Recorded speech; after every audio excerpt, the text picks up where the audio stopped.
Welcome to Armchair Expert, experts on expert. I'm Dan Shepard. I'm joined by, what's your new name? We just came up with last night, 2 nights ago. Farty Pants? No. It was a play on Monica.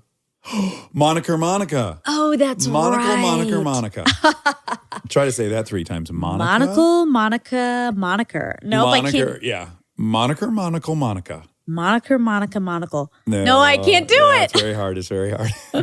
Oh, right. We have a show to do. We have a glorious expert today by the name of David Sinclair. He is an Australian biologist and professor of genetics, best known for his research on aging and longevity mechanisms. Now, gang, I got interested in this off of a 60 Minutes episode. You can't stop talking about it if I'm going to be honest. Well, the stakes are high. We're talking about living forever. I can't think of a topic I'm more interested in than living forever. I'd really like to. Me too. Also, he has a PhD from the University of New South Wales, Sydney, and received the Australian Commonwealth Prize. He was hired at Harvard Medical School in 1999, and he has a great book called Lifespan: Why We Age and Why We Don't Have to. And he has a new book coming this year called Just in Time: The Discovery of Sirtuin and How It Will Change Everything. Did you ever, when you were a kid... Fart on my fingertips and smell it? Well, we all did that. Yeah. Just in Time. Justin is the first name. Oh. Time is the second. No, Just in Time. Yeah, Your that's future a thing. husband. Yeah, I can't wait. Please enjoy Mr. David Sinclair. He's an armchair expert. He's an armchair expert. He's an armchair expert. Hey, Dax. Hey, Monica. How are you? I'm great, actually. And how you doing? Great. We are so flattered to have your ear to talk about this topic. I got to say, did this come from Adam Grant? Yes, it sure did. We wouldn't have a show at this point without Adam Grant. I'm just going to own that right now. Like, we see something that excites us and we think, well, we could never talk to that person. And we just email Adam Grant, then we're talking to him. Yeah, Adam knows everybody. He's a real socialite. Best email responder I've ever met in my life. Yeah, I was just checking. He's still married somehow. That's impressive. I know. That's exactly what I think every time he emails me back. I think, my God, how does he do it with the marriage and the curriculum and the whole nine? So are we talking to you? Are you in Boston? I'm on sunny Cape Cod. Ah, and are you getting roadside lobster sandwiches? That's my best memory of Cape Cod. We are actually. Sedgwick Harbor, it's called. Whereabouts did you spend your time? Well, I was in Boston. I got on a motorcycle and I rode out to the Cape. I don't know where I went. I don't know what stand I stopped at, but boy, does that stick out. Because I don't know that I love lobster before I had it on the side of the road like that. I think I thought it always tasted chlorine-y, but this was real nice. Yeah, I still don't like it, but I eat it, and the French fries are good. But you got to have it, right? Otherwise, you don't blend in. Now, I do wonder, let's just talk personal stuff for a minute because I find it'll be informative to why you study what you study and where you're at in life. But you're from Australia. You're from Sydney, yeah? Correct. And is it freaky to have these children that are American? I always imagine, like, I moved to England, I meet an English gal, and then my son's got this charming accent I don't have. There must be some weird dissonance there. It is interesting. So in my family, we have 3 accents. My wife has a German accent, and then there's me, and then the kids. But the kids are picking up some Australianisms. They say, I can't do it. Gonna have a bath. Yeah. Do they say sweet as? Or that's more of a Kiwi thing, huh? Yeah. Sweet as? We don't say that. We'd say, you're going down to the beach this Savo, mate. Pick up some beer. Some beer.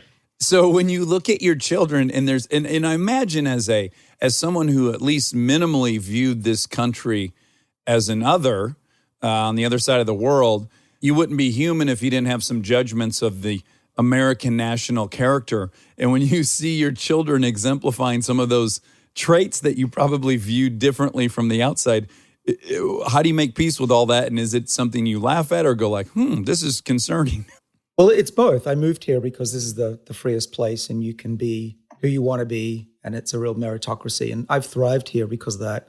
And actually, when the kids were young, it was perfect. You know, you can be whatever you want, do whatever you want. I mean, it's wonderful because when they become adults, true adults, you know, they believe they can do anything and change the world. But when there is part of a family unit, it's actually much harder, I think, to raise American kids. Yeah, the individuality being prized and rewarded. And we write biopics of people who are staunch individuals. And in the face of consensus said, fuck you, like that those are our heroes, right? More than I think people recognize anywhere else in the world do we perv out on that. We love it. That is true. And so as a parent, if you say, well, this is what dad thinks and you can't have, this soda or whatever, they're like, screw you. I do what I want. This is America. That's always been tough. No, but this country, I left my family and my best friends behind to come here. And I was supposed to only come here for 2 years. But I fell in love with it, especially in a town like Boston where, you can thrive on just being intellectual and you don't have to hide it because most people around you, even on the train or on the T, are smarter than you are. So actually, right. It's the opposite. I went from Australia where people didn't want to talk about anything but sport and the weather. And well, that's an exaggeration, but that's typical. And then you come to Boston and people are talking about artificial intelligence and viruses and all this stuff on trains. And I thought, okay, this is pretty cool. This is like the Athens of ancient Greece. I like this place. Yeah, and I wonder if you appreciate this. So I'm from a Detroit suburb, and in Detroit, is similar to many, many American cities, the ultimate status achievement is just wealth. That's like how you go to alpha status. So, it's just very celebrated and talked about. And I moved here to LA and I'd be in the line at the grocery store and I'm like, there's 5 dudes ahead of me. 3 are homeless and 2 are billionaires. They've created TV shows and I don't know which is which. And I think there's something very beautiful about that. I came to really love that about LA. It's just like, you don't know who has the status or the value or the what. Right. Actually, it's probably the worst dressed person who's the billionaire who has their own couple of jets. Yeah, I do love that too. Yeah, and then of course the clerks then have to give everyone some monicum of respect because it could, again, the person could have created 2.5 Men or something, and they'll probably hear about it. So I just there's some kind of leveling of the playing field given that that's our industry, and I dig it. Yeah. Okay, let's talk about. Did you study gerontology? Was that your major originally? Yeah, I don't call it gerontology. That's more doctors treating the elderly. I'm in a field that's really just blossomed since I became an adult, which is longevity research, or sometimes we call it aging research.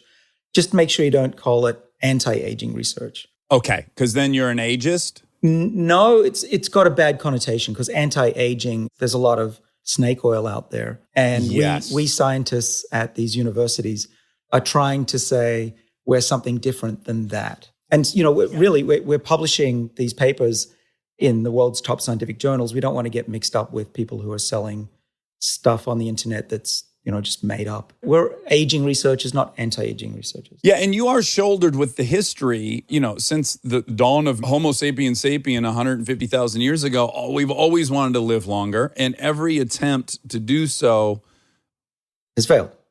was erroneous at best. So you're coming into something pretty deep in and you're saying, no, now we actually have an understanding of it and we actually can make some moves. And it's just hard for people to shrug off, as you say, all the snake oil salesmen that preceded you.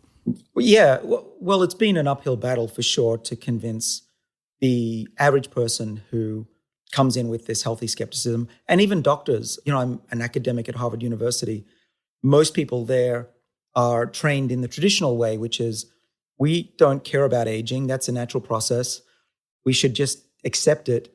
And when bad stuff happens, we get diseases, then we apply medicine. Whereas I'm saying, hold on, let's not wait till people get too sick to be able to fix things, but also let's understand why they get sick in the first place. Right? A 10-year-old doesn't get heart disease or Alzheimer's. Why is that?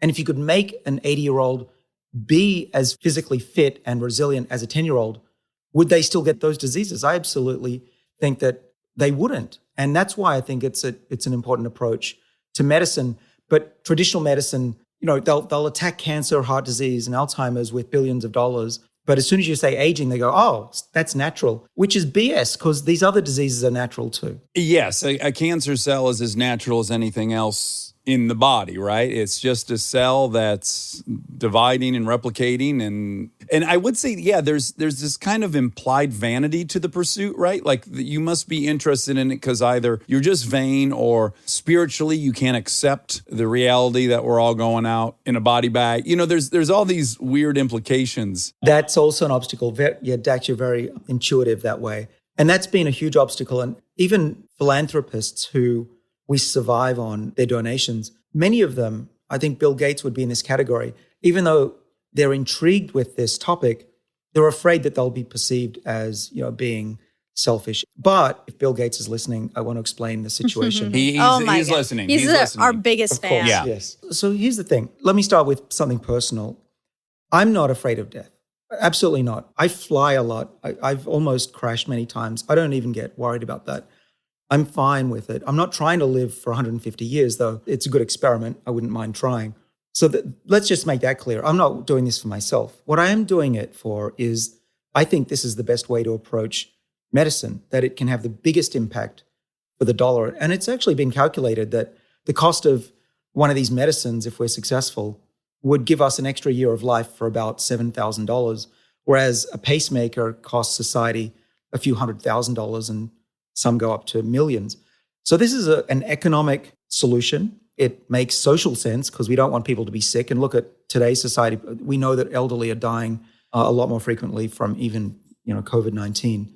So all of that makes sense. And that's why I wrote my book, is that, I could speak to small numbers of people and I kept saying the same thing over and over again. So I said, okay, I'll put it down on paper and hopefully reach more people and try to help them see things from my angle. Well, to me, it seems like you're in the pursuit of the ultimate upstream solution for all these things, which should appeal to everyone on some level. Now, I'm going to start by saying I have not had a biology class since 1999 in college. So my understanding could be flawed. In fact, I'm sure you'll point out some misconceptions. But I have some very general questions based on my very general and aging knowledge of biology. When it was explained to me in biology how the body goes through mitosis, right? It either goes through meiosis, which is sexual reproduction, or mitosis, where it's creating what I was told is an exact mirror copy of itself. That the cell divides and then RNA comes in and it reads the DNA and then it takes off and it creates a protein and then it ends up creating the exact same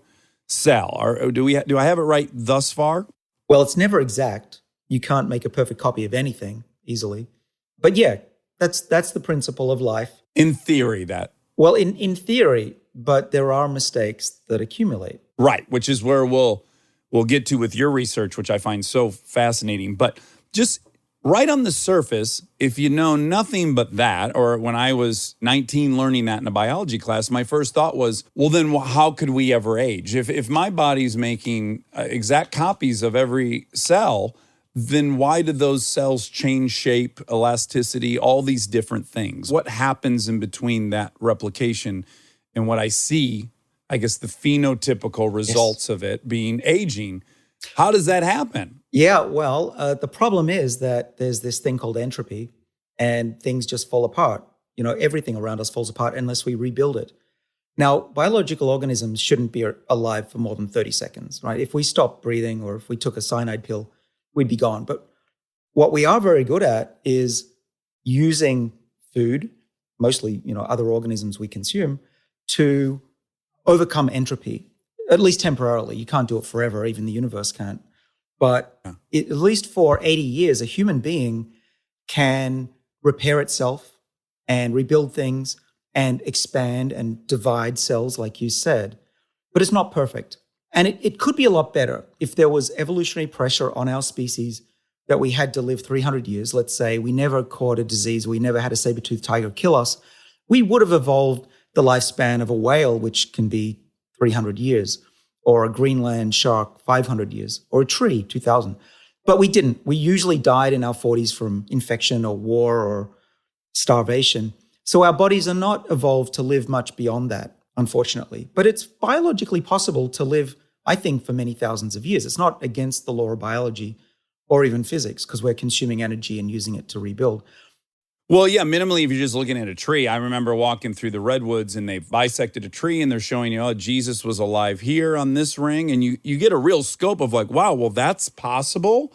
You know, a living organism could have been here when Jesus was here and now is still on my hike. Yeah. Well, it will be possible for us as a species if civilization lasts long enough for us to figure it out. But I do think we're on the cusp of finally figuring out why these organisms are able to live so long. And you're right, it's got to do with a copying process, the ability to maintain the information that you have when you're born and keep that going for decades, if sometimes for thousands of years. But there's a nuance to that, right? You're talking about copying the DNA, whereas the new theory that's coming out of my lab and a few others is that there's another type of information that we lose over time that's even more important for our long-term survival and health.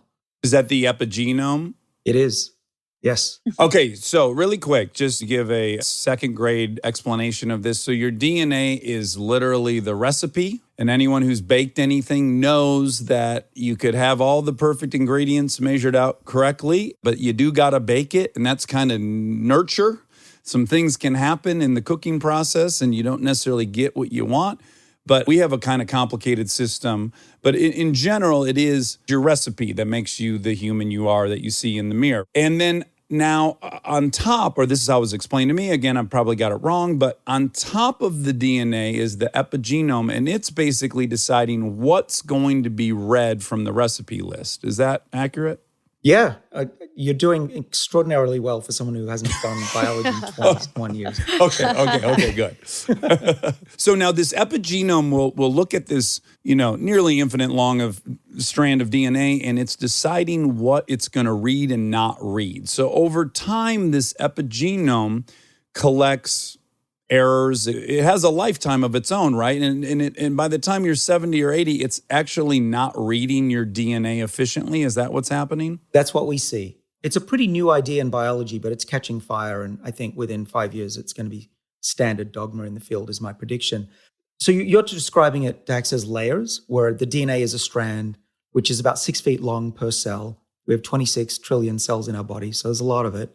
You can go to the moon and back, I think, at least 8 times. It's a lot of it, but it's not really layers. It's actually got to think of it in 3 dimensions. The DNA isn't just a string pulled out. It's wrapped up in bundles and loops. And the loops are where the genes that are on stay on. And then the bundles are like a hose reel on your driveway. You spool it up, or like a fishing rod, you spool it up, and then those genes stay off. And every cell, literally every cell has a different program set out. So the DNA is in different patterns of loops and bundles. That the difference between your eyeball and your earlobe and your liver, right? Every single cell has the full recipe, but only some percentage of that recipe is being used to create that exact cell. Yeah, and it has to be that way for life on Earth because we start out as one cell. Mm-hmm. And that DNA has to be copied. But if we didn't have the epigenome, we'd just be a giant ball of egg cells. Right. We would never be an organism. So the only way to do that is to institute this program, like software in a computer, to say, all right, you're going to be a brain cell. And when you become a brain cell, you're going to stay that way for 80 years. The problem is that over time, that instruction booklet, the recipe, becomes badly read. So think of it as a chef. So the recipe is still largely intact in each cell, but the chef comes along and the chef's now lost her eyesight and she's throwing in the wrong ingredients. And instead of this beautiful souffle, it looks like a POS. So it's not working well anymore. And we see that now that we think we understand what's going on. We work on mice in the lab. We treat them as kindly as we can. We can change the epigenome and cause aging to accelerate. And we can measure it. There's now a DNA clock we can measure, an epigenetic clock actually. We can take it forwards and backwards now, which is, to me, now that we can do that, we are beyond what anybody in history has been able to do. I'm not saying I'm a pharaoh or anything, but everyone who tried to change the course of aging was unsuccessful. But in the last few years, my colleagues and I have done that. We can take aging forwards and backwards. I was introduced to this, and I got to applaud 60 Minutes because my understanding comes solely from that episode. So anything I'm getting right, I got to credit them. But They, of course, in the episode I saw, they were talking a lot with George Church. Do you know George? Are you guys enemies? Or do you have beef? Are you friends? Are you colleagues? We are very, very good friends. We collaborate all the time. And this reversal of aging, he was a great collaborator on that project. Great. So in that segment, he said that we as a species have executed this in 8 different species other than ourselves, right? We've done mice, and they're working with dogs now already. Thus far, it's proven consistent, the results over these 8 different species that this technology's been tried on. Is that expanded since I saw it? Well, if he was talking about gene therapy, yeah, it's working in a variety of animals. And there's even gene therapy working in humans now for the eye, restoring blindness. But aging technology or longevity technology, it ranges from taking a pill, or in the case of mice, putting in their food or their water, all the way to human clinical trials where there have been some really interesting success stories. Now, we don't have drugs on the market that your doctor can prescribe to you for aging yet, and in large part because aging isn't yet considered a treatable condition. But yeah, we've seen that this likely translates to humans. And it's not just pills and potions that I'm talking about. We can look at the genes that control longevity in things like yeast cells and worms and flies and mice. And we have those same genes in our body. And the different variants, say, between you and me, can actually predict how long we're going to live, in part.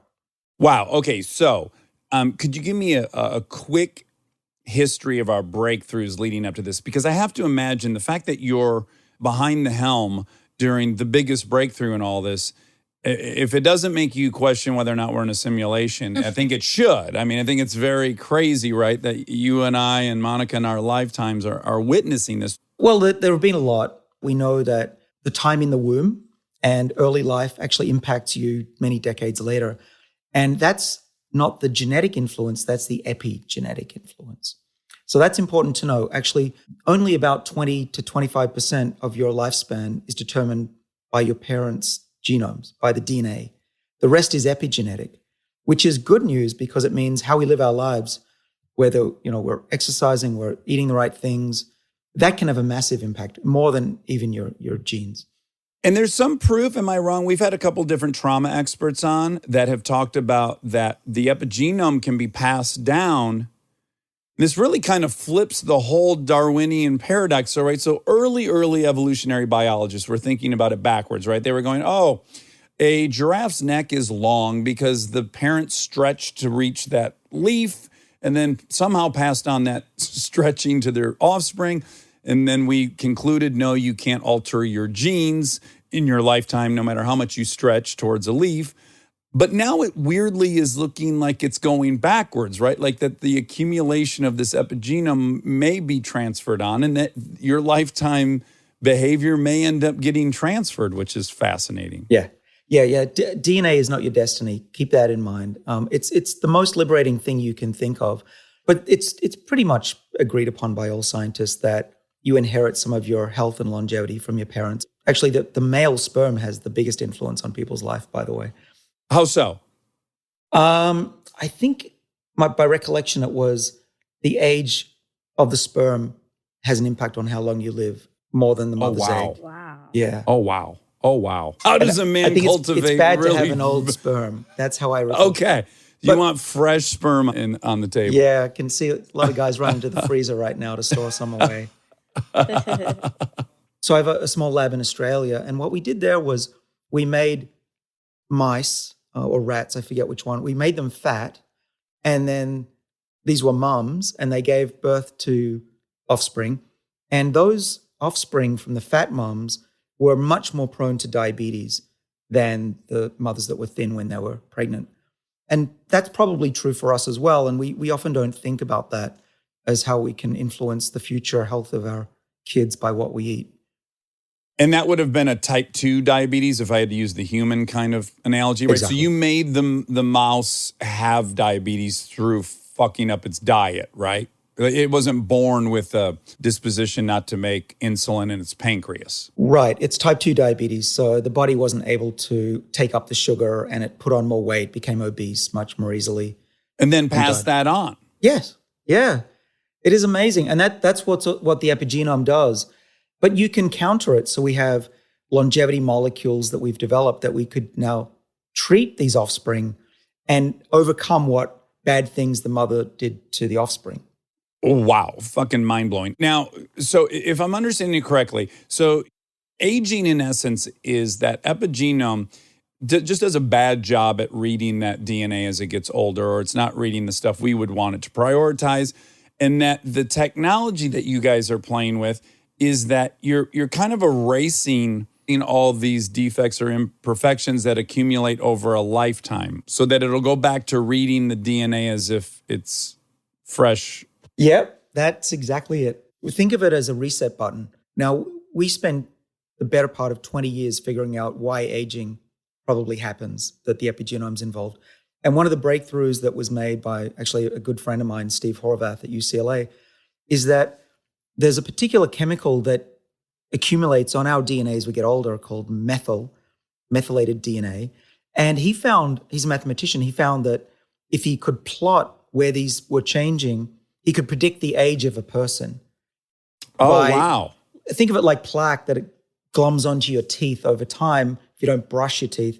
That's what happens to our DNA. And this so-called DNA methylation pattern very accurately predicts your biological age, not your chronological or birthday age. And what's interesting is you can speed that up by smoking and being overweight and vice versa, which, first of all, that was an important breakthrough in the field.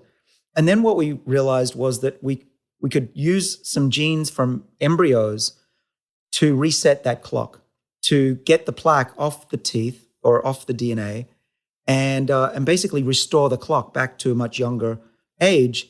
And we're hoping to publish this soon. A lot of what's in my book isn't actually yet published, which is an unusual situation. I didn't think. And the book is Lifespan: Why We Age and Why We Don't Have to. That's the one you're referring to? Yep. And so I was writing the book and my student texted me a picture of an eye that had its age reversed from an old mouse to a young mouse. And the nerves were growing back and these other mice were getting their eyesight back. And I wrote that down with my co-author, Matt LaPlante, who's a good friend and brilliant writer.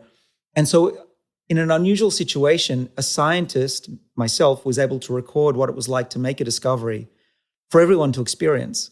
And only now, because it takes a couple of years to get this work published in top journals, it's only now seemingly going to come out soon.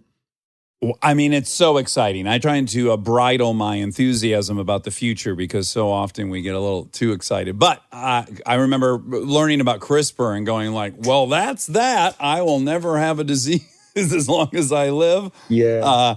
So is my understanding correct that early on into this research, it became obvious that you could kind of erase these layers of the epigenome that would allow the body to start producing these cells as if they were 20 years old or whatever, but that in fact it was possible to erase too much of it, and you're basically having the cell do what it does in vitro or early on where it would make the organs grow out of control. All this like the burst of growth you get as you're becoming an adult, that you could go too far back and get this kind of hyper organ growth. Yeah. Yeah.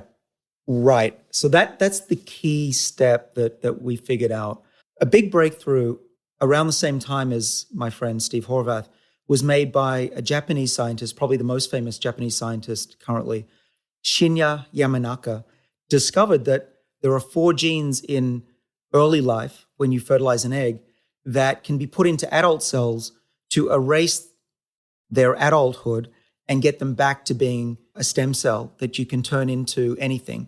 So that now we use that in the clinic for people. You could take your skin cell, Monica, and turn that into a stem cell, and then turn that, if I wanted to, I could make an egg and a sperm and fertilize that and make a new copy of you if I wanted to. Please do. We need more than one of her. We've run out of hers. Yeah, you can't have too many Monicas, that's for sure. But we could make new skin. We could make nerve cells, put them back into your brain if you had Parkinson's. So that's amazing technology. And rightly so, Shinya Yamanaka won the Nobel Prize for that in 2012.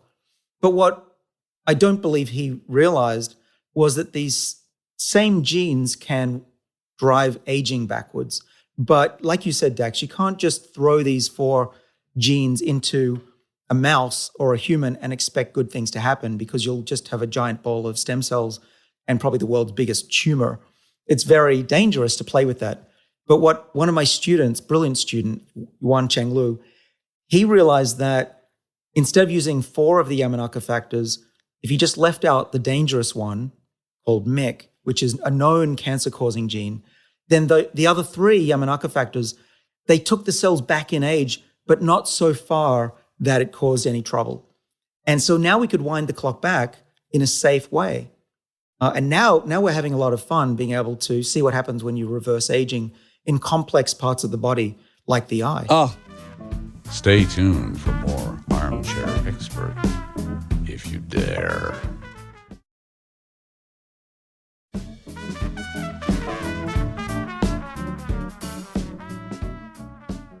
that makes me think of the early kind of T-cell treatments in that it was like, so I was on one for arthritis. It's kind of, you're just carpet bombing the immune system, right? So then you're opening yourself up to infection and all these different things, but they've slowly started kind of pinpointing which T cells they want to turn off, and it's getting narrower their focus, and it feels like that's similar to this, where it's like just honing in on exactly what we want to be activated and not. Yeah, well, there was a lot of luck involved, right? It didn't have to work. But I was talking to someone who's, I don't name drop, but this is someone who you'd know, a wealthy individual. I was speaking to him the other day, and he said, how is it possible that there are these 3 genes? This is like a wormhole discovery. It shouldn't be possible for humans to do this. Why is it possible? And my explanation to him was that I think a lot of species still have this system. You chop off a tail of a lizard, it grows back. You chop off the limb of a salamander, it grows back.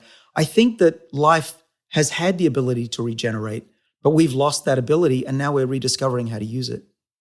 Oh my God. This is so crazy. It's so fascinating. But can you be very precise into how far back you go? Like at some point we can be like, I just want to be 25 looking for the rest of my life. Yeah. Is that on the horizon? Can I pick my age? I don't see why not. We've built the system that we've used in mice at least, and hopefully in the next 2 years we'll put into patients who have eye disease. But we built the system so you can turn it on and off very easily. So in theory, you could go back as far as you want and then stop and then age out 10 years and go back another 10 years and keep repeating. Can I ask how that actually happens process-wise? So are you taking some cells out and then adding some stuff like CRISPR type stuff and then putting it back in the body, and then that cell in itself replicates and starts taking over? What are the mechanics of it? That's been done, but that's way too complicated. What we do is very simple. We have a domesticated virus called an AAV, which is used in patients in the eye and in other areas. It's a very safe virus. And it's a delivery vehicle for genes. And that's how CRISPR is being delivered into people. Now, we don't use CRISPR. What we're doing is adding in those 3 embryonic genes. They have 3 names, short for OSK. And these OSK genes are the reset button. And all we do is, let's say we want to turn the age of the eye back from a mouse that's 1 year old and blind back to a 6-month-old eye that can see. What we do is we take, I think it's 10 to the 14th virus particles that are carrying the OSK genes, and we just one injection into the eye, they go to the retina, and then they sit there. Okay, so now you've got this transgenic, genetically modified eye, but then we've built it so that if you just take an antibiotic that's very safe, you've probably, doxycycline, you can take it for malaria. We turn it on with an antibiotic. So when we give the mice 3 weeks of antibiotic in their water or their food, they get their eyesight back. Then we stop the antibiotic and they can see. Monica. Oh my God. Do you feel like we're dreaming a little bit? Yeah, we definitely are. Yeah. We think we're living in my dad's simulation, and it's proving more and more and more to be true.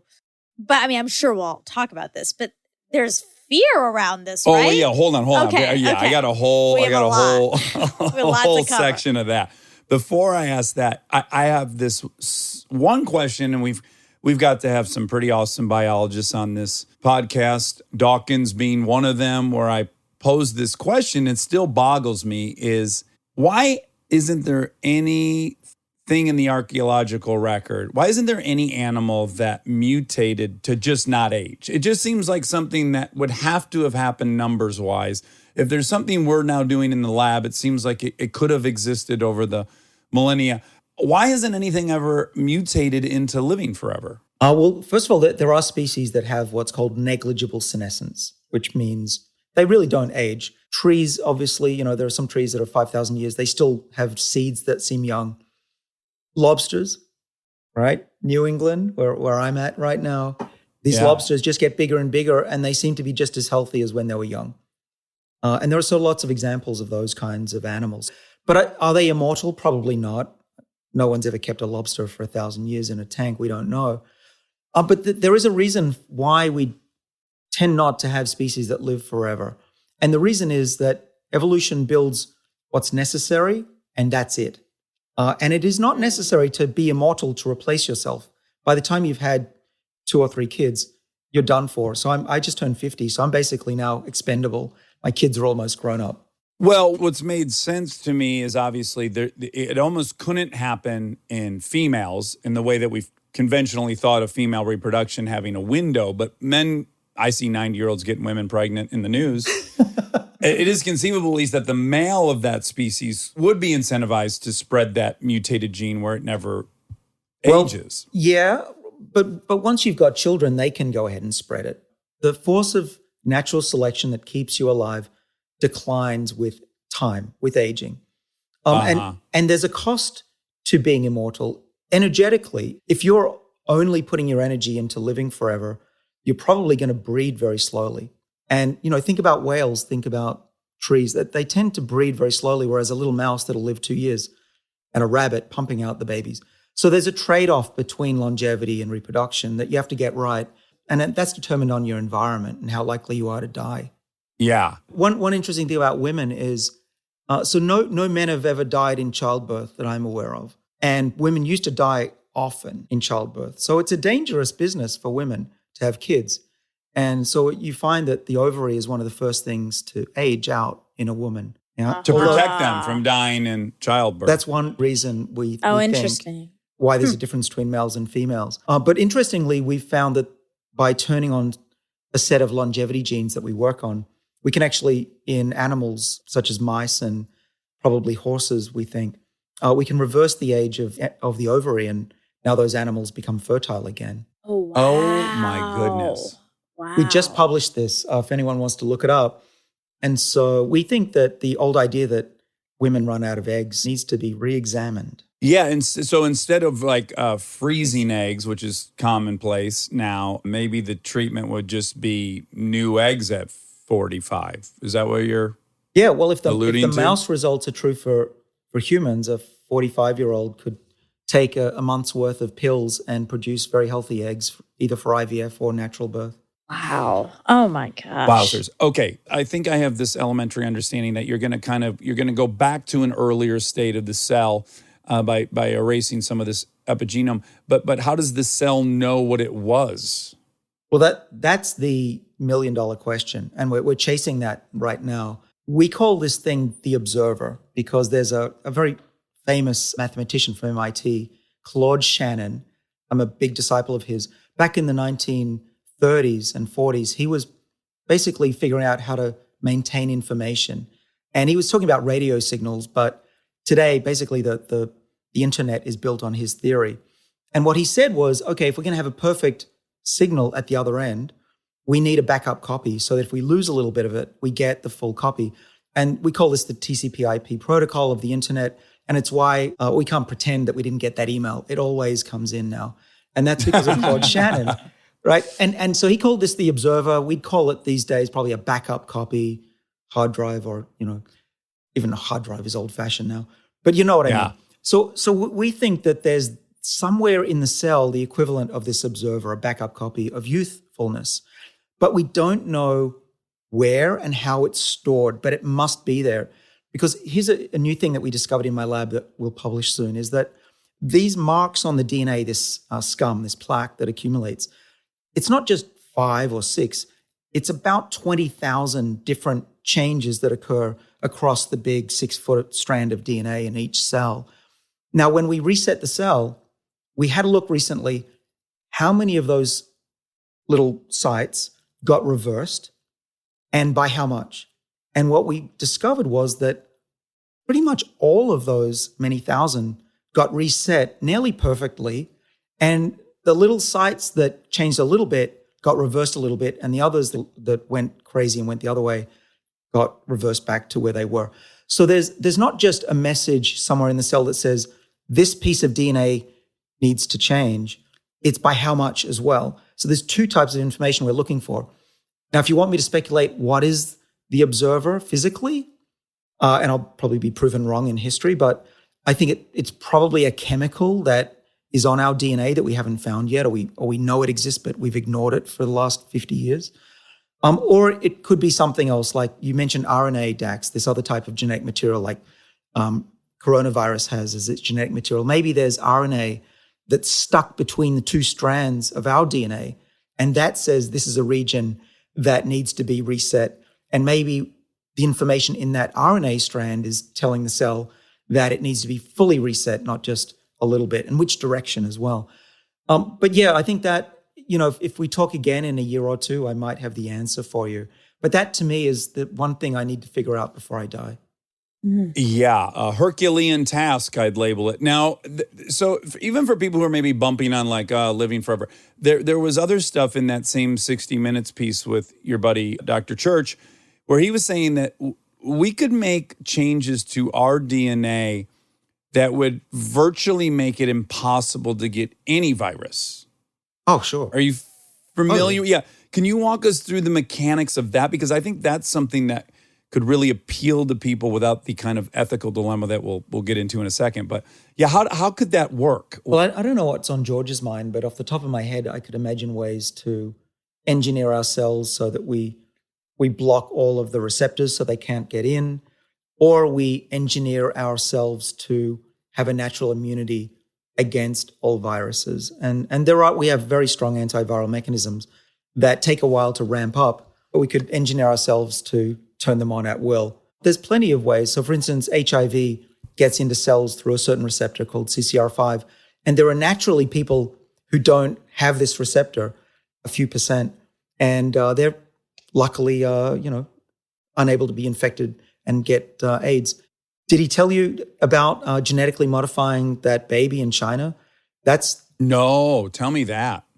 So the doctor who got into a lot of trouble, he made a CRISPR modification of twin girls. And what he did was he got rid of this CCR5 gene. And so they cannot catch HIV, which all sounds great, but it's pretty useless because the chance of catching HIV is very low. I think it's like 1 in 1,000 or less. But the chance of this going wrong, we know very little about what this procedure does long term. We don't even know what this CCR5 receptor does as well. So I think the risks were way higher than the benefits.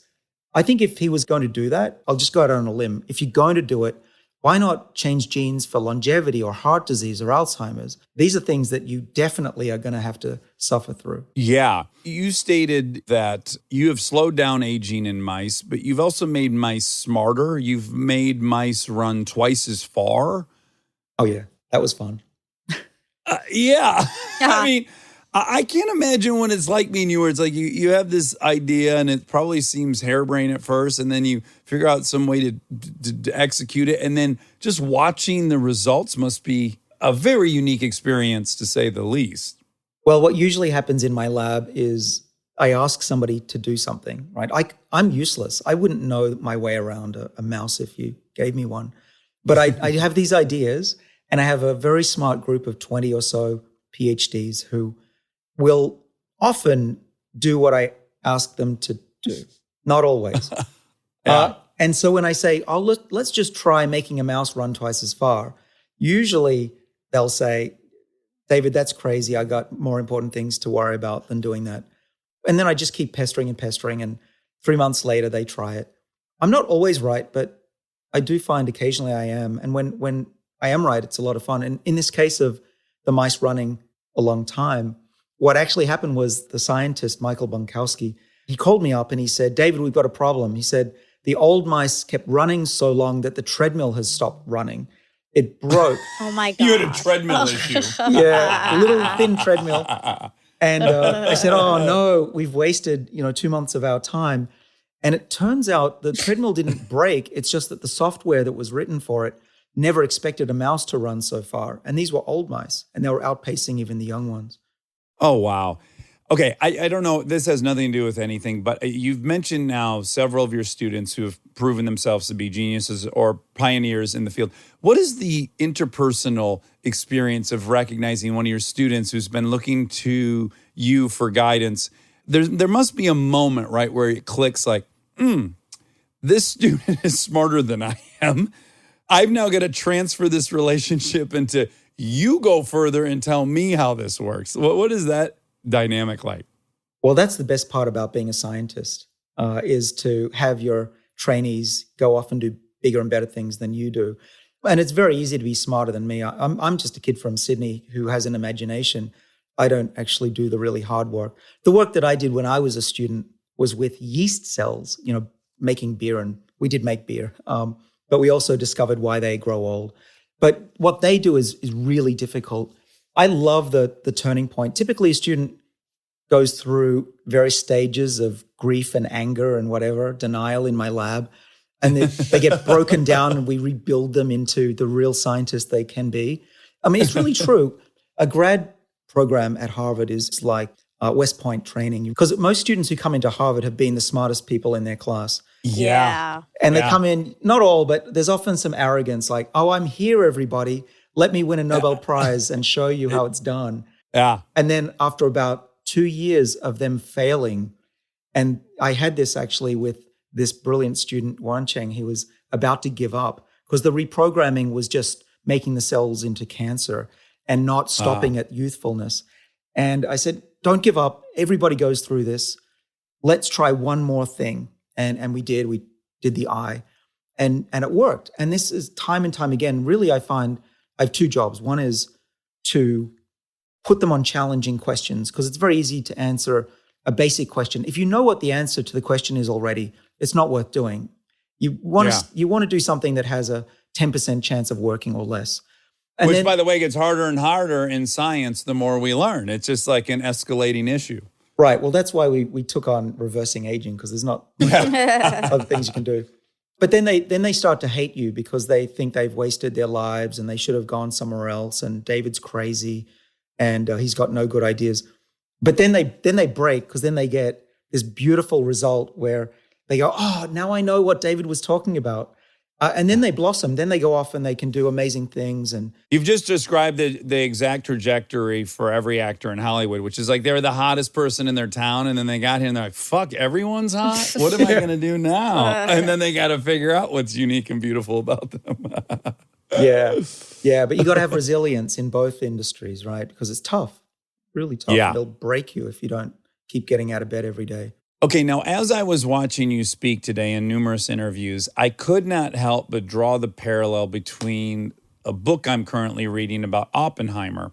You're at the cusp of this really monumental scientific breakthrough, and it's going to have these humongous implications.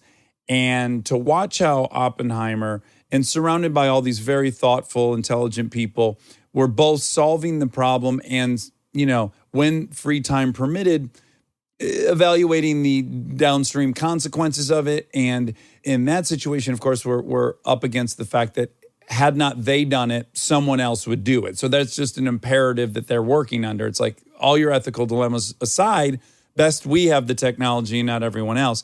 I couldn't help but think that you guys are on this amazing path, and then there will be all this societal outcome from it that I wonder, when you're working on this, what percentage of your brain power is dedicated to that, to the downstream outcome of all this? Well, more than you might think. So the last third of my book is about the implications and what the future could look like if we don't do anything and if we do succeed in what we're doing. And actually, in my view, the future looks much better if we're successful.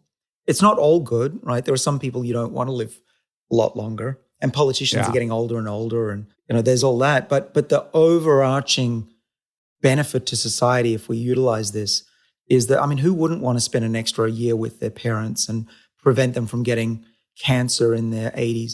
I mean, this is what we're talking about in reality, about drugs that help people live healthier and more productive lives.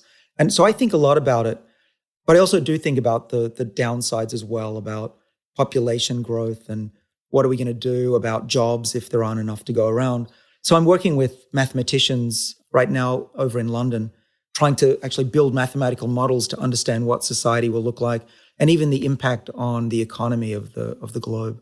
Well, first and foremost, let's acknowledge that if it all comes to market, within the first decade, it's certainly going to favor people with money. I mean, all medical advances do favor first those of means. Well, yeah, it's similar to the Wright brothers in that if you wanted to fly on a plane, it wasn't cheap. It's still not cheap, but it was incredibly expensive. And cars as well, the rich had the cars. It's a little bit different in this case in that the drugs that we're developing, some of them, the pills, don't have to be expensive. They could be actually quite cheap. So we're about to start a clinical trial to treat COVID-19, for example. And we are, if we're lucky, very lucky, in a year, that drug could be on the market and it would be sold for, I don't know, let's make up a number, $20 a pill, maybe 100, but that's not outrageous, right? And then we're also looking at trying to get it quickly over the counter so everybody in the planet can have it. Now, if that plan works, then it's going to be great. First of all, we'll have this possibly 5 to 10 years earlier than we otherwise would, but also because it's being used for an infectious disease, you cannot charge tens of thousands of dollars for it. No one would buy it. Yeah, and in fact, most of the downstream treating the symptoms cures are horrendously expensive. I'm on different arthritis medicine. I don't think one of them's been under $1,000 a month, you know? The reversal of aging as we do it in the eye right now, that will be expensive. And it's unavoidable because gene therapy right now, there are so many hurdles and safety issues you have to go through just to get a drug on the market. It's probably close to $700 million. So that's fair enough. But here's the good news, is that I don't think it has to stay gene therapy. There are about 4 of us in the world who do this age reversal right now. And we talk all the time, every day. It's a bit like Oppenheimer and his crowd, actually. And we are working very hard to figure out how can we do this with a combination of safe molecules. And eventually, it should be a pill that can do this. Okay. So since seeing that 60 Minutes thing, I've probably dedicated 300 hours of my free time thinking about, because I'm a writer by trade and I'm always thinking of movie concepts. And so I can't help but funnel it into that thought process. And one of the things I thought of is like, okay, in the world where this is widely available and you can basically revert back to your 24-year-old self, what would a world look like in which everyone's virtually the same age and that you're going to see your doctor who's been practicing medicine for 40 years and he looks the same age as you and then your parents look the same age as you? It's a very fascinating concept, right? Of just having everyone virtually at their peak and how you're going to recognize what was easy strata to identify as a source of wisdom and stuff. Have you thought of that aspect? Probably not as much as you have. What I find is that, first of all, it's been really heartwarming that in the last few months, the world has shown its respect for older people. That's been a revelation, which is great. But I think it's going to be even bigger than that. If older people in their 80s, 90s, and 100 are still as healthy as the young people, still playing tennis, hanging out with their great-grandkids, then we're in a world similar to the line at LA where you can't tell how rich somebody is. In a world where you can't tell how old somebody is, then you don't have this ageism, right? Yeah. We currently look at someone who's shuffling along and go, oh, God, kill me when I get to that point. That's not nice. Speaking of the brain, one of the experiments we're currently doing is asking if you turn back the age of a brain. So we're going to take an old mouse that's lost its memory, has dementia. If you reverse aging in the brain, what happens? Do you lose your memory? Do you gain? Right, that's exactly. Or do you regain lost memories? Yes. Yeah. And really quickly, again, going back 25 years since I learned this, but I was told that there was somatic cells and there was gray cells, and that your brain was these gray cells that didn't go through mitosis and didn't replicate, and the ones you were born with are the ones you were going to have for life. Is that still the belief, or do they do more than we thought they did 20 years ago? They do grow. So there's neurogenesis, but not in large parts of the brain. It's usually only in the center section. So you can grow new nerve cells, but you're not going to be able to grow enough to replace, all the damage that's occurred over 80 years. So I think we need a treatment like I'm talking about, where every nerve cell in the body remembers how to read the genes to be a nerve cell and wakes up. So the treatment that we did for the eye, so the eye is an extension of the brain and part of the central nervous system. So if we can turn the clock back in the retina and the optic nerve, it should work just as well, I think, in the rest of the brain. And that's what's exciting. Well, this must be very exciting for like spinal cord injury people, because that's, again, the material we thought we couldn't really grow back, or limited options there. Exactly, right. So one of the experiments was to pinch the optic nerve, and we saw it grow back to the brain. And the same thing we hope will happen in spinal cord injury. But maybe it's even bigger than that. Maybe one day, if we have our finger cut off, we'll apply this technology and you'll get you a new finger to grow back. So if you're going back, what if you go back to like a 15-year-old brain, which is not fully... Oh man, God forbid. Exactly. So then would it develop again? Well, yeah, this feels like depends. a sci-fi.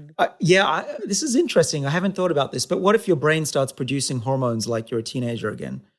Well, I was just going to say, I Right. do miss the horniness. As much as it was blinding. We don't need any more of that. We do not. Right. But having your brain develop over and over and over again and releasing more chemicals that's crazy. Well, we will And see. bad? I think in our lifetime, we'll be able to know the answer to that. Okay, Wow. here's another one I thought of on hour 100, which was, okay, this technology exists. Everyone has access to it. You don't have to die. It is unexpected for you to die of a virus, of, any of these numerous ailments that this technology could prevent. In a world where the expectation is you won't die, does it change our relationship with death in that? And then I thought of this in a very selfish way, right? Let's say I had the procedure and my wife was like, well, you now can live to 250 years old. And if you keep riding motorcycles, you can't do that. Like, now it heightens all this acceptable risk we take on, because we live in a paradigm where we have a life expectancy and we expect to die of diseases. So you put motorcycle riding into that equation, you're like, yeah, well, I'd rather die from that than cancer. But now when all those are off the table, do you think it'd make people hyper neurotic about dying through accidents because there'd be an expectation of longevity? Yes, absolutely. I mean, just look at what's happened over the last 100 years. People didn't care so much about protecting their kids and whatever. Now, because kids are expected to live for 80, 90 years, we put them in bubble wrap. I think the same would be true. If we lived forever, we'd be scared to cross the road. It'd be that bad. Right. Yeah. I really think so. And it would feel like a much deeper loss, too. Yeah, because Yes. it didn't have to happen, and it would be irresponsibility. So there'd be this moral character judgments, right? If I kept riding motorcycles, and I'm like, well, that guy's a selfish asshole because he could live to 500. Stay tuned for more Armchair Expert, if you dare.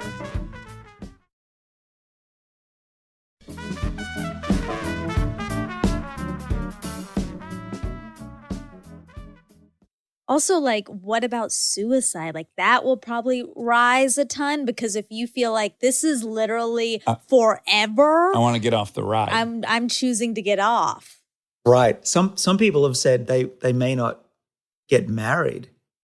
Oh, this is the joke I've been saying to my wife, which is, hey, I'm going to be able to afford this procedure, and I promise I will live with you till you die of an old lady, but I will remarry many, many times after that. Just so my commitment to you morally is I'll be by your side till you die, but just know I will be off to the races after that. That seems fair. So I guess I'm wondering, do you guys invite in the super esteemed folks in your philosophy department at Harvard and do any kind of workshop-y synthesis of these different disciplines to wrap your head around what all the downstream effects would be? No, not often enough. Occasionally, I debate bioethicists. I debated Leon Cass, who was President Bush's bioethicist and scientific advisor.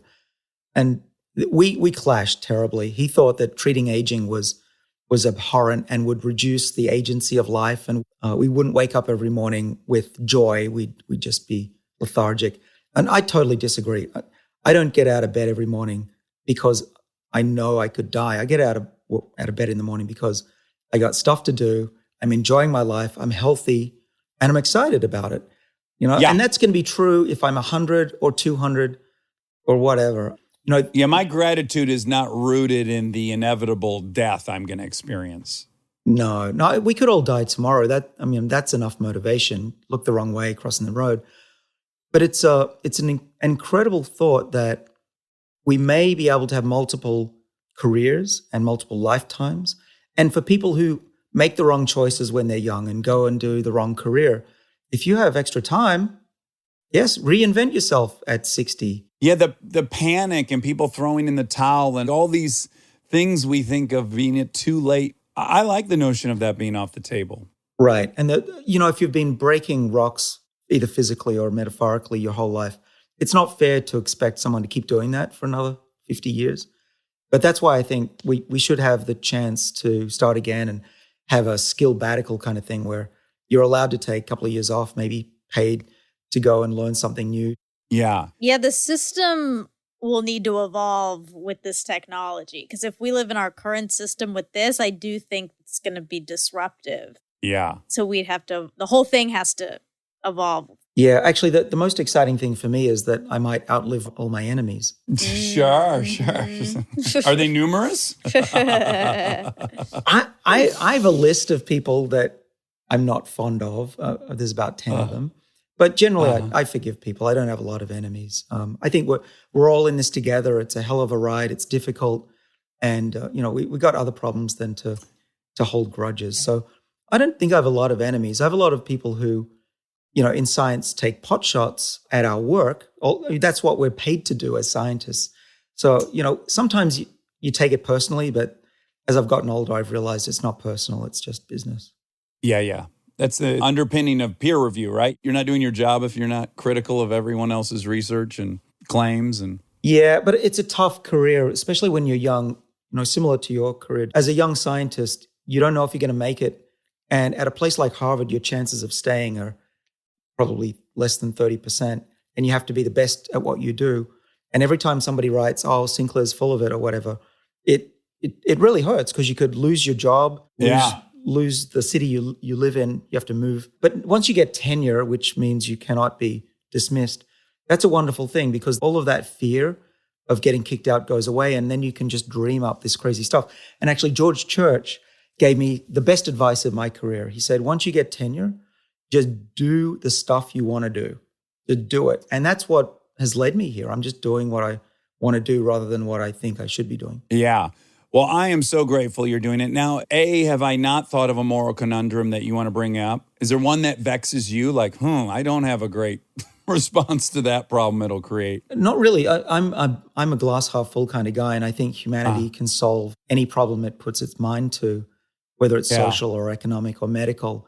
I think the biggest one is that people may become more politically one direction the older they get. Well, look how disheartening COVID was. It only had about a 2-week window where it was apolitical, and then everyone lined up, which was so discouraging. It is. So I'm thinking of how I'm going to do an experiment to test whether a mouse becomes more right wing or left wing, and then reverse the age and ask it to vote again. Well, I have to imagine people are more liberal in their youth and become more conservative, right? They are. So a world with a lot of older people may be more conservative. But then again, if you have your brain reset, who knows? Yeah. And if your journey's not over, if there's things that are ahead of you, that alters all the things. Well, here's one of the benefits, which is if the politicians today were going to see the 22nd century, I think they'd pay more attention to climate change. Yeah, exactly. Yeah. I totally agree. Now, the question you hate the most, I got to ask it. It's my responsibility. What is the window of this happening? Like, if you had to say how many years out is this? You know, is this something I'm going to be able to do in my 50s, or am I going to be doing it in my 70s? Where will I be at? Right. Well, you're in your 20s right now, right? Yeah, 45. Yeah, you're doing great. So it's always dangerous making these predictions because drug development is so hard and things fail and the FDA makes things really difficult. That said, I'm more optimistic than I've ever been. And why is that? It's because it's not just me working on this. There's hundreds of labs and dozens of companies who have different approaches to longevity and aging research. And so I think somebody's going to break through within the next probably 5 years. In terms of total age reset, well, the timeline that's been set is I started a company. We've been working for a year on reprogramming the eye. And hopefully within 2 years, we'll have some results as to whether it works or not. Then it could expand, start reprogramming the skin or the liver or the kidney. Eventually, I hope within 20 years, we'll be able to reset large parts of our body, if not the whole thing. I hate to keep drawing these parallels, but I keep seeing them. So you're very much like a movie director, writer-director, whereas I spent 2 years of my life writing and directing this movie, and then literally I'll find out on a Friday whether it was a total waste of my time or it was the best thing I could have done. It's very rare scenario where someone would dedicate that much time, and get potentially an unfavorable outcome. Yeah, well, that's why we need to live longer, because it's hard to have these failures, and there's a lot of work to do, both in your industry and mine. But it is true. It really is true. Sometimes I freak out because we work for 10 years on a project, and then you send it into the journal to be reviewed by your peers, and then it comes back and gets rejected, and you think, what other profession do you work for 10 years and get a rejection? It's tough sometimes. It's really an all or nothing endeavor. The rewards are huge and the downside is also huge. Well, David, thank you so much for taking the time to talk to us. It's one of the most exciting things happening in science. I'm so fascinated with this, and I constantly bring up that 60 Minutes, and people are, in my experience, just generally unaware that any of this stuff is happening. And I think it's best that we start these debates now so that we have some sense of what our ethical blueprint is once it hits the marketplace, as opposed to reacting to some things that pop up. Yeah, 100%. That's also why I wrote the book, is to start the discussion now. But what's really helping are guys like you two, getting information out directly from scientists and big thinkers. We used to live in a world, even just 5 years ago, where you'd go to a newspaper and newspaper reporters couldn't report about stuff until it was fully published. Whereas now you can speak to me and I'm saying, hey, scientists don't even know this stuff yet. I'll let you in on a secret. I love that world that we can now, bounce between the public and our ivory tower. Oh yeah, the world of the middleman is evaporating, and I no one's more excited about that than me. Even the notion, that there's no intermediary between us recording this and it being in people's ears. There's no corporate board. There's no, that part's pretty great. And so I love podcasts, and I rarely talk to newspapers anymore because I found that every time I said something, it would get twisted or hyped up, and my colleagues would be mad at me for saying we're going to live for 200 years. And I would say, I didn't say that, and it doesn't matter. It's out there. Yeah. And so old media is just frustrating as hell. That's my greatest frustration, and increasingly with my publicist, I'm like, I don't want to do anything print because it's going to pass through their filter. No matter how I present myself, it has to go through the filter of their body before it comes out their pen or their keyboard. And that's just a lot to risk when you've dedicated so much of your time and life to something. And they're incentivized to have that be a flashy thing. Clickbaity economy, yeah. Yeah. So true. I worked on my career for 25 years, and some jerk can come along and, like in your situation, just write something that makes you look really bad, and you didn't even say that. It's not worth it, right? 25 years is a long time to work on a reputation. And then they move on to the next story and don't care. That's happened a number of times in my career. So I applaud what you're doing. Thank you for showing the world what's possible and allowing people like me to talk directly to people.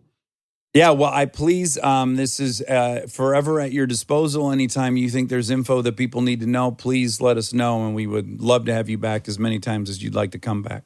Thanks, Dax. And thanks, Monica. Thank Yeah. you. All right. Well, be well. Thank you so Thank much, David. you. Bye, guys. And now my favorite part of the show, the fact check with my soulmate, Monica Padman.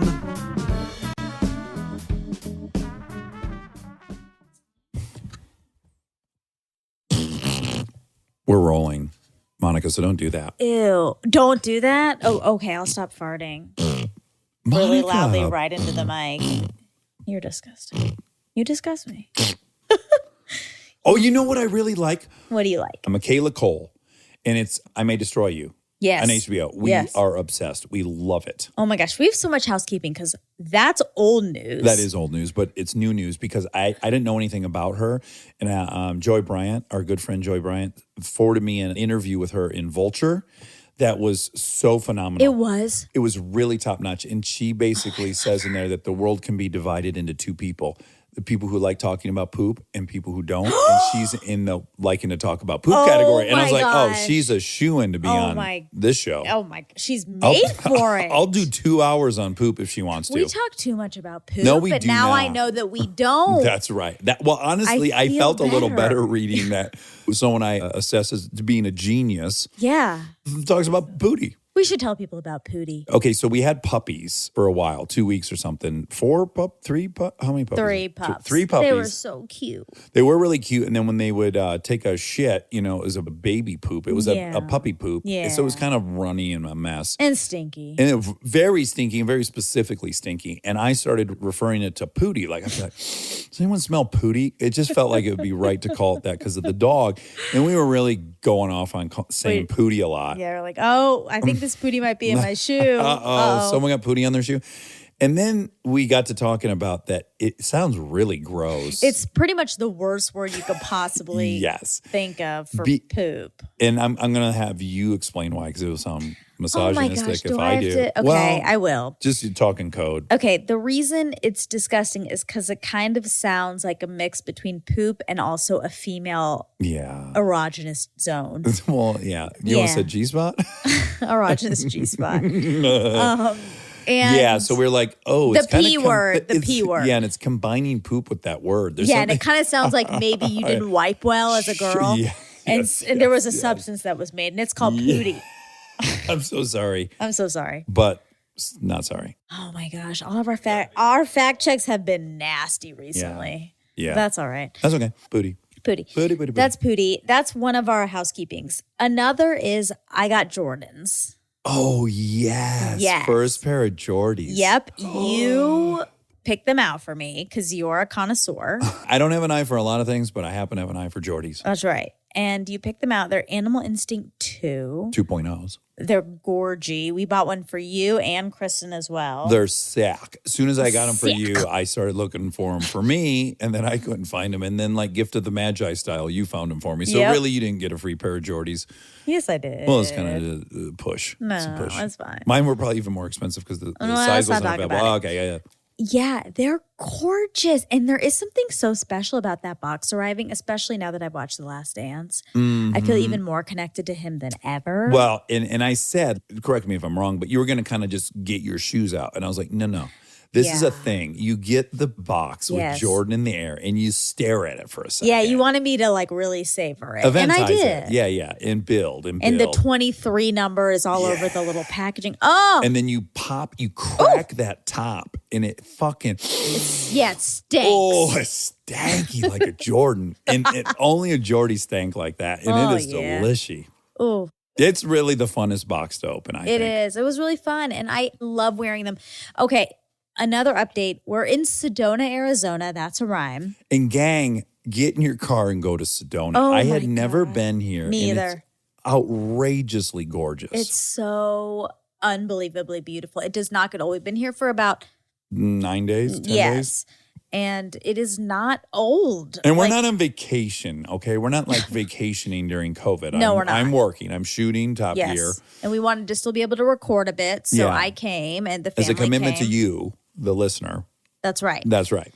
And the family came. So if you're mad about Pootie, now you should be even about this. the family came and we're all here, and it has been so wonderful and beautiful. I'm not going to go so far as to say I've like felt the energy vortex, but I will tell you I've been content, at peace. Yeah. My mood has been so good the Yeah. whole time I've been here. Definitely a notch above what my mood normally I think is. me too. You too, I think. Yeah. In fact, everyone here.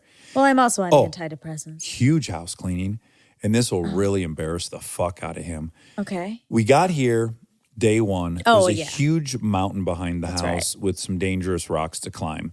And Eric said, "Did you climb that?" And I said, "No, I had this terrible experience climbing something like that in Joshua Tree, and I was stuck, and I thought I was going to have to get airlifted. And then my friend Scott Johnson rescued me, and I was on the verge of tears. It's the scariest I've been since I was 5 and got lost." Yeah. So I tell this long-winded story. People leave during it. It's too long. And then the next day I go to work. Yep, you sure do. And I go down to Phoenix and I start getting videos sent to my phone of a helicopter circling the mountain behind our house. And I'm like, what, why are they sending me these big deal? There's a helicopter. There's a million in LA in the sky. Then I start thinking, that helicopter must be looking for somebody. And then I thought, if anyone in our group is lost, it's Ryan Hansen. And it was not that he was lost. It was that he climbed up into this very precarious situation and he used a rope. And when he got to the top, the fucking rope snapped. And Well, he was no. trapped. Okay, this is what happened. I'm trying to dress it up for him a I little know. bit. Well, I'm going to tell the truth. Okay. So I'm on the porch. Yeah, this story's not about you, but go ahead. It's actually not about you. You weren't even there. I'm on the porch, and they come out. What if you go? Come out. So I had eggs for breakfast. So they came out and they're like, we're going to go on a hike. And they're like, we're going to try to hike up there. And I looked up there and I thought, that is the dumbest thing. It's trouble. Well, I was just like, that's so dumb. Like, you're going to try for 5 minutes. You're not going to make it. It's going to be dumb. And I made a joke about 127 hours. Oh. Yep. Oh, so you kind of jinxed them. No, I'm just smart and predicted what was about to happen. Okay. Or So no, I didn't. some people call it a Okay, jinx. whatever. And then 3 of them went. Ryan, his wife Amy, and our friend Molly. And also, we've had a few disasters this year, personal disasters amongst the group. Molly has I've been had surgery. I fell off a cliff. Okay, Molly. well, I'm actually not counting either of those. Oh, that's weird. There was Those are the most significant Oh things my that went wrong. God. But go ahead. There was a seizure. There was a dog death, Oh and my now there was God. this. And You're right. those are the huge ones. You're right. You're absolutely right. And Molly has been there for every single one. We're starting to think she's a little bit bad luck. She's also AI robot. Yeah. Okay, so anyway, they left and they had been gone a bit. Mm-hmm. And then I went to shower. I came out. Eric said, "Did you hear?" I was like, "No." Did you hear? Oh, they're stuck up there and a search and rescue is coming. Oh. What? my So then I God. immediately look at my phone. Ryan has tried to call me on WhatsApp. We have zero service in Sedona, Arizona. So he's tried to call me on WhatsApp. I call him back. Amy answers. I was like, what's going on? Yeah. She said, yes, Ryan climbed up this one part. There was a rope there. And he was like, oh, I think I can go. And so he started climbing it and then it snapped. Yeah, well, he was almost at the top. He was almost at the top and it snapped and he caught himself. Uh-huh. He's in this crevice, Luckily, because it was literally a life or death. It was 100 feet on one side and like 30 to 40 feet on the other side. Yes. And he could only stand on one That's right. foot. He was bouncing. So I said, oh my gosh. She said, yeah, search and rescue's coming. So then we flew our drone out. Eric had a drone. We sound insane. We are insane. Eric had a drone. It didn't Do some recon? It had half battery. Oh, geez, of course. So we couldn't get very far. But we did see the search and rescue people, but we couldn't find them. Then I called her back. She said, yeah, I guess a helicopter's coming. From Flagstaff. 2 hours goes by. Oh. Ryan is on 1 foot in a crevice Oh, my God. for 2 hours. I keep checking in with Amy. She's like, he's okay. He's panicking a little. The girls are fine. They're not stuck.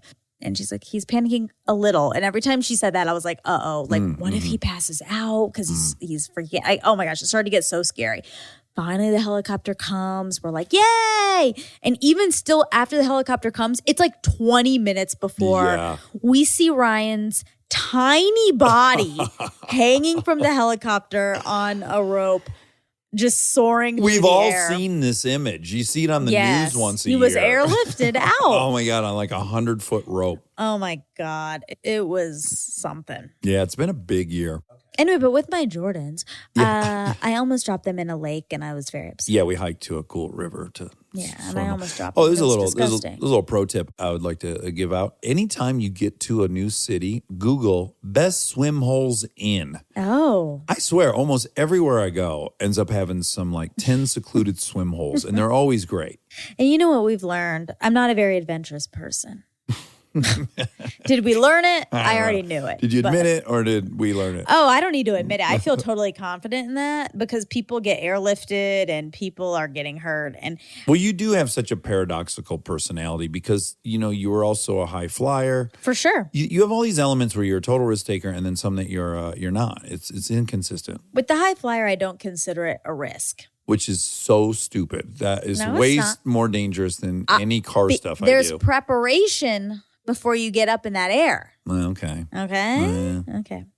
All right. All right. Moving on. Okay, next thing. Okay, David, Davey. you loved this. And so did I. Oh my God, I loved it. Y- I yeah. mean, if he's not completely lying, I mean, I really believe this is going to happen. I hope so. I mean, do I? Yes, I also, if you don't like it, shoot yourself. Hey. What? Hey. That's the solution. No, that is what I brought up. I said, I think this might lead to more suicide. And I don't like that. Well, why would it lead to more suicide? Because if you're living on Earth for 400 years, Yeah. if you're 100 in and you're like, this thing fucking sucks. Yeah. And I have 300 left, I'm done. Well, but I don't even think we can call that a suicide. I mean, anything past 100, we got to label that something else. You were supposed to be dead anyways.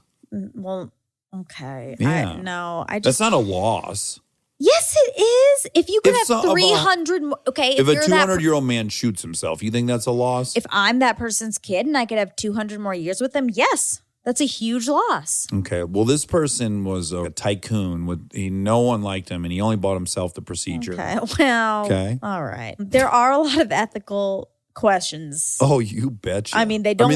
They don't stop. What could be a bigger ethical question? I know. Yeah. Well, because even after we were done with him, I kept thinking about it, and I thought, well, no, it was because we had all these kind of major Supreme Court decisions recently. Mm-hmm. And I was like, oh my God, if we live to 300 years, what are we going to do about the Supreme Court? We can't have those people on the Supreme Court for 300 years. Well, although I got to tip my hat to them. They've been doing a pretty darn good job. Of As well. course. I've seen both sides. I've been more impressed than I've been disappointed. But if you're on whatever side you're on of this political spectrum, like it's scary to think you have the same people making the Forever. decisions for 300 years. Well, think about how slow progress would happen. They would have to put term limits on that instead exactly, of, yeah. which would become more political. Yeah. So, oh man, they just never stop. They never stop. Well, the way it's completely unethical, it's just black and white unethical, because we all think, should it be available for everyone? And you go, no, that obviously we can't have 7 billion people live forever and have new babies. So that's a non-starter. So you go, no, I don't think everyone should have this. And then, do you think you should have it? Yes, I think I should have it. So you know right away that you're on real shaky footing. Yeah, no, that's not. Are you wearing a mask right now around your neck? Yeah, I found one in the miniature van. It's an eye mask, and I think I'm going to use it tonight. Oh, it's an eye mask. Okay, got it. Oh, you thought it was like a Dracula mask? No, I thought it was a COVID mask. Oh, no. And I thought you were wearing it for like security, and I liked that. I wear it at work. I'm a stickler. I love it. Okay, so he said that with some of these medicines, they can increase life by a year for $7,000, and the peacemakers are $100,000, sometimes millions. Pacemaker. Yeah, because he's like making an equivalent. Yeah.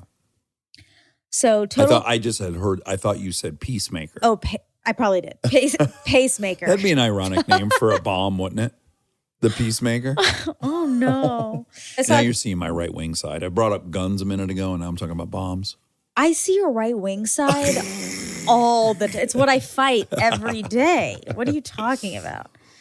So I saw a few numbers. Total cost for pacemaker implantation ranged from $9,616 to $19,726, with an average cost of $14,290. For patients not covered by insurance, a pacemaker and heart assist implant can cost $19,000 to $96,000 or more, depending on the type of pacemaker. That makes zero sense. I know. Why would you get charged 10 times as much for not having insurance? Well, that's price the should be whole the problem price. with the whole thing. It's a racket. I know. It's almost like healthcare has gotten to the point that the derivative market in the stock market is like where there's only 3 or 4 people who can explain the product that they sell or truly understand the product that they sell. They're so abstract. And Yeah. they're computer modeled. Yeah. Yeah, I know. Okay, so he said the age of the sperm has an impact on longevity for the offspring. And I could not find any backup on that. So just FYI, I could not find any If backup on that's that. true, I think we could immediately propose a theory that you're way better off if your parents were young when they had you. Well, yeah. Because when you're younger, you're either fucking or jerking off every day. You're not going like this old man who might go a week and a half without Yeah, and they're jerking just off. sitting there. And How long do they last? I don't know, but I'm a great person to test it on, I think. My kids, they got me at a point when I would, maybe once a week. So Sure. these kids could have been made from 6-day-old sperm. And you're saying that's good or bad? Terrible. Oh, If I would have had them in my 20s, they would have had 2-hour-old sperm. right. But those old sperm die. Well, he's saying, old can only be whatever, 10 That's days what I'm old. saying. Yeah, I yeah, wonder yeah. what the actual length that they can live is. Okay, it says most men make millions of new sperm every day, but men older than 40 have fewer healthy sperm than younger men. Yeah. The amount of semen and sperm motility decrease continually between the ages of 20 and 80. Okay. All right. Okay, he said no man has ever died in childbirth. That is true from what I could find. There have been some trans men who've had babies. But I'm going to propose also that a man has certainly died in childbirth. Well, yeah, like a heart attack. Yeah, Yeah. like watching it and then I know. keels over or a guy. That's what I was trying to look for. I truly could not find any stories about that, but I'm sure it's happened. A stroke, a heart attack. Actually, I don't think this was childbirth, but I do have this horrible, horrible story. My friend's sister's friend. You could have cut one of those sisters out. No, right? no. I want to be true. Okay. So the mom, I think, was in the hospital or something. Maybe I want to say having a baby because it's pertinent to this, but I don't really know why she was in the hospital. Okay. But the dad rushed to the hospital. Maybe because she was a doctor, you fucking misogynist. I wouldn't. She was not a doctor. She could be if she's in a hospital and she's a woman. This isn't a riddle we're living in, okay? The woman was in the hospital for a reason, and then the dad rushed to the hospital and then got run over in the parking lot. of the hospital. Yes, because he was not paying. Because I think something horrible was happening with his wife or whoever it We'd was. have to agree that's the most ironic I place. know, you but could it's the die. saddest. Yes, but And then also, if the mom died, I kind of think that happened. wait, now you think the mother died? I think Jeez the person Louise. that was in the I just hospital think also died. I just want to point out that you think the only way a woman could be in the hospital would be to be ill. And what I'm saying is that women are there as That's not what I doctors, you fucking misogynist. You're You couldn't even comprehend how a woman would be in there unless she wasn't I hate you so much. terminally ill. No, I'm saying the reason the dad fucking rushed out of the car so fast and got hit by a car is because something horrible was happening inside. She wasn't a doctor. This is an episode of Grey's Anatomy. This is I real think life. it might be. Well, actually, I do think it might be. Yeah, okay. Okay. What percentage of people don't have the receptor for HIV-CCR5? Yeah. It is estimated that the proportion of people with some form of resistance to HIV is under 10%. Under 10%. Uh-huh. That's still a good chunk Sizable. of folks. Yeah. I know. How do you find out if you're that person? You kind of have to risk it. Well, I bet you could. Maybe you could get tested for it. I bet Eric Topol could have you the results of that in He could do seconds. a body scan for sure. Okay. That was it? That's well, our what was the fact. last one? It's just, the last one is, what's the chance of getting HIV? He said 1 in 1,000 or less. This is just hard. Yeah. It's a very hard one Well, to say. It varies country to country. It varies. And it's like, what's the chance of having getting HIV if you have unprotected sex, or what's the chance? You know, if Intravenous someone drug has user. it, I know it just all gets very complicated to find out. Yeah. It Because is you have small. a 0% chance if you're a virgin who doesn't shoot dope. Correct. Yeah. Exactly. It's just so, you know, you can do some research if you'd like on that. It There's- cannot be 1 in 1,000 or I would have gotten it. There's well, you might have it. Oh, wow. Measles talk. Oh no. I love you. I've had the best time out here. Don't try to rob the house. A, I have Ring and I'll see you. B, we'll be home by the time you'll hear this and I'll be there waiting. That's right. With my firearm. Oh no. Right wing. Oh, gross.